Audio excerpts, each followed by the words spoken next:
Good evening, ladies and gentlemen, and welcome to the world premiere of the new Vito. To be honest, I find it pretty hard to be here in a half-finished building in Berlin without cracking any jokes about the planned airport. But then again, there are plenty of unfinished construction projects in southern Germany as well.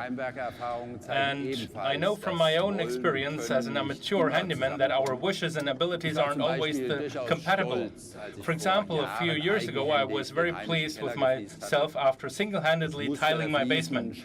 Although the tile pattern won't be featuring in the Architectural Digest, but the tiles are still there. As a result, I was willing to tackle even bigger challenges. That's why my next project was a structural improvement.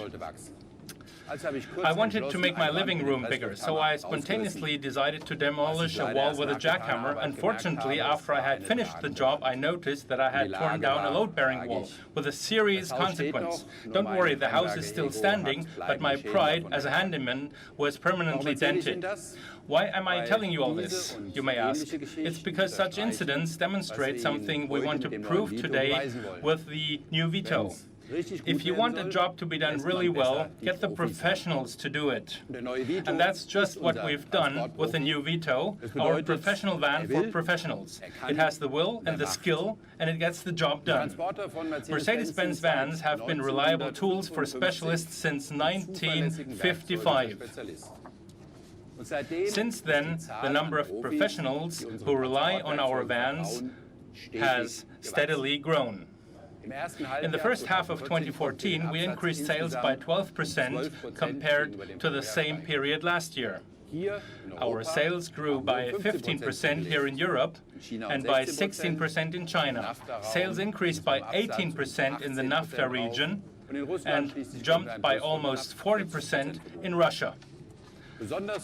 Our bestseller, the Sprinter, is receiving an especially good market response, and it is always remarkable to see that our customers think the Sprinter can do just about anything. So it's no surprise that our market share of the large van segment is almost 20% in Europe and over 30% in Germany. That makes the Sprinter absolutely number one. In the mid-size segment, there is still some room to grow. We have sold almost 1.2 million units of the Vito since it was originally launched on the market.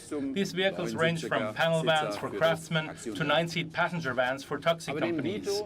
But the Vito has so far been performing a bit like the German national soccer team did in 2002.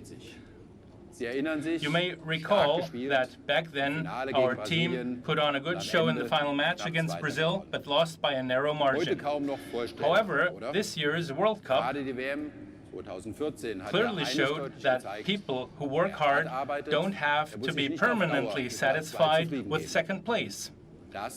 That applies, and we're convinced of that, to our Vito as well. And this fact is also underscored by Daimler's current development. This year, sales of the new Mercedes-Benz S-Class have surpassed those of the BMW series and the Audi A8 combined. With regard to trucks, we're not only undisputed world market leader, but also technology leader for autonomous driving. And in the bus sector, our Mercedes-Benz and Zetsche brands are at the forefront of developments worldwide. Moreover, Silver Arrows finished first 9 times in the 11 Formula One races that have been held so far this year. This year also marks the 8th time in a row that our Sprinter took its first place in the vote for the Career Express and Parcel Van of the Year. And our new V-Class has met with a fantastic response not only from critics and customers, but even from kings. At the end of May, for example, the former Spanish king Juan Carlos visited our plant in Vitoria, where he tried out the V-Class and was visibly thrilled. I don't know whether this was because no other recreational vehicle is as versatile as the new V-Class, but the fact is that the king went into retirement less than 2 weeks after he visited our plant, after having spent almost 40 years on the throne. In any case, the new Vito is now being launched for those of us who are thinking of retirement yet. It has been conceived for people who have challenges to master, whether at a construction site or a taxi stand. And because I was personally involved in the development of the first Vito, I naturally want the new version of the model series to claim a top position.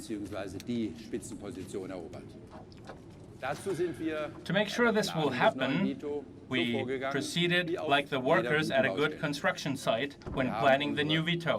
In other words, we brought together the best people from the various units and took advantage of all the factors in our favor. Our approximately 120 years of experience in the commercial vehicle business, our technological edge in safety and assistance systems from our car range, and our group-wide expertise with regard to efficiency. The result is a van whose abilities have been greatly increased without costing more. Volker Mornhinweg will soon be filling in the details regarding the new Vito. However, at this point, I would like to say that the new Vito will not only be useful at any construction site, it will also be able to handle big challenges. In fact, it has the highest payload capacity in its segment and can carry up to 120 kilograms more weight than its predecessor. The van is also very smart and offers great versatility for any assignment. Moreover, the Vito always pays attention because of its unique range of safety systems. And finally, it helps the owner to save money thanks to its efficiency engines, low operating and maintenance costs, and very fair purchase price. This is the price. This is the basis of our claim that the Vito has the will and the skill, and it gets the job done. Thanks to this package, we believe that even more people will not only want to buy the vehicle, but will actually do so because the conditions are so attractive. In fact, we're so convinced of this that we're now also putting the Vito on the road in North America and Latin America. We expect markets there to grow dynamically, leading to a big demand for technologically sophisticated products such as the Vito. In order to capture a significant part of this growth, we will also build the new mid-sized van for Latin America in Buenos Aires. That's why I met with the Argentine President, Cristina Kirchner, in October 2012. However, instead of 10 minutes as originally planned, she ended up giving me a whole hour of her precious time. This was certainly due to our extensive involvement in her country, as well as to her interest in our vans. To be honest, it was also because she has a very personal relationship with a small Vito. He is just as loyal and reliable as our big Vito, only a bit more hairy. I think it's a good sign that Cristina Kirchner's dog is also called Vito. Maybe our Vito will help patch up German-Argentine relations again following the World Cup final. Maybe with our Vito, after the soccer final, we can improve relations between our two countries. Ladies and gentlemen, I am personally convinced that the new Vito offers everything you expect of a Mercedes-Benz, and it does so at an extremely attractive price. Daimler is in the fast lane. We're now thoroughly updating our entire product range, and the new Vito is continuing the product offensive in the van sector. In fact, the vehicle symbolizes our attacking philosophy in this segment. But now you have waited long enough, and I have talked long enough. It's time you finally get to see the new Vito. Thank you very much.